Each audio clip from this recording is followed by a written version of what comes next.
ta petite soeur qui est la kisa de son mari. Et ça, ils sont en train de lui imposer ça en quelque sorte. Et mon mari a une façon de jouer avec elle, je n'aime pas. Ça veut dire que quand son mari joue avec elle, avec sa petite soeur, il peut genre la maga sur son bochor. C'est-à-dire, il peut la maga sur son bobaraba. Vous comprenez un peu?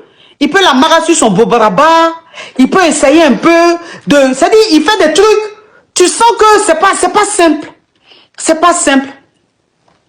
Et sa maman lui dit, oh, mais tu aimes trop ça. Mais où tu vas chercher ces choses-là? C'est ta petite soeur. Pourquoi tu penses que c'est des choses comme ça? Les choses comme ça peuvent être réelles. Hein?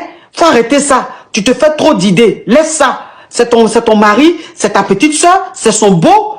De temps en temps, ils peuvent rire, ils peuvent rigoler. Pourquoi tu vas chercher loin, tu vas chercher le diable là où il n'y a pas? Elle a dit à son mari, je n'apprécie pas ta façon de te comporter avec ma petite soeur. Il faut que tu arrêtes ta façon de te comporter avec ma petite soeur. Donc son mari s'est fâché. Il dit, mais pourquoi est-ce que tu me parles comme ça et tout ça? Il faut savoir que le monsieur s'en sort très bien. Et elle aussi, quand elle est rentrée de son stage, elle a eu un boulot tout de suite. Donc elle a commencé à travailler et tout ça. Donc elle a eu un enfant avec son mari. L'enfant est en train de grandir. Son mari l'a envoyé balader. Donc elle s'est fâchée. Donc elle n'appréciait pas ce comportement-là.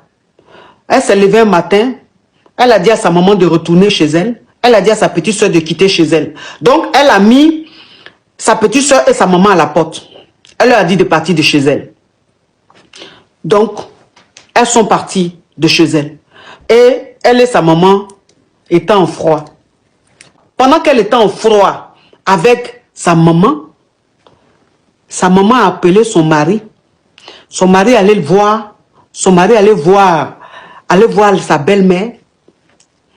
Et la belle-mère qui fait asseoir son beau-fils et qui lui dit, tu sais que si tu as envie de prendre une deuxième femme, si tu as envie de prendre une deuxième femme, si tu as envie d'avoir une autre femme là, tu sais que ta belle-sœur est là.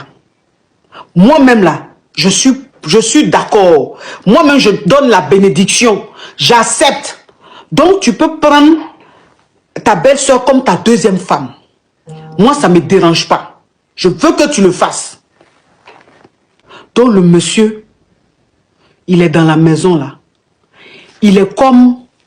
C'est que c'est comme si la petite soeur de sa femme, là, a pris sa tête. Le monsieur ne se contrôle plus. Il est obsédé par sa belle-sœur. La maman aussi est pour. Elle est complice avec sa fille. Donc, elle, maintenant... Elle est dans la situation. Elle dit, elle veut divorcer. Elle dit, elle veut divorcer. Mais le problème, c'est que elle a un enfant avec le monsieur. Et dans le pays dans lequel ils sont, le monsieur a l'argent. Donc, si elle divorce, le monsieur aura forcément la garde de l'enfant. Parce que le monsieur lui a dit, si tu pars là, tu ne pars pas à mon enfant. Et comme elle ne veut pas partir sans son enfant, donc elle se sent coincée. Et elle est dans quelque chose de cauchemardesque. Ça veut dire que, plus ou moins, c'est sa petite soeur qui est la kisa de son mari. Et ça, ils sont en train de lui imposer ça en quelque sorte. Donc elle dit, elle ne sait pas quoi faire. Qu'elle ne peut pas supporter la situation. Elle ne peut pas vivre dans cette atmosphère-là. Donc, est-ce qu'elle doit divorcer? Est-ce qu'elle doit partir, même si c'est le monsieur qui prend la garde de l'enfant? Mais est-ce qu'elle doit quand même partir? Parce que elle sait plus quoi faire. Elle sait plus quoi faire.